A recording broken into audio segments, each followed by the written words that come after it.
taip galėjai padaryti, tuo labiau, kad mes dar vienoj klasėje su jie ir vienam suolė sėdim, kaip man su jie bendrauti reiks. Aišku, gaila žmogaus, bet vis tiek jis dar jaunas, jam 11 metų, tai atsigaus dar. Supras, kad dar daugiau merginų yra. Šiaip, man pakankamai yra sunkus surasti merginą, kuri su manim būtų dėl mano vidinio grožio. Nes nuo to laiko, kai mane rodo per televizorių, tai visas merginas su manim draugavo. Pavyzdžiui, paskutinė mano mergina draugavo vien dėl to, kad aš panašus jos mėgstamiausią aktorių, Vin Diesel.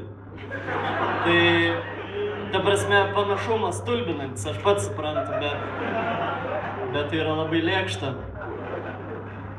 Šiaip aš irgi visų pirma atsižvelgiu merginas išvaizdą, nes jeigu mergina nėra graži, tai reiškia, kad aš turiu šansą ją pakabinti.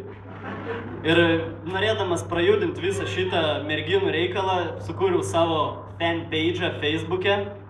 Galvoju, vis tiek parašysiu, kokie gerbėjai, susitiksim, nueisim arbatas, tai per pusę metų turiu 2 gerbėjas ir abejom dar nėra 12 metų. Tai ačiū Andriu Ūsai, bet dabar dėl tavęs aš nesitikinėsiu šito merginom.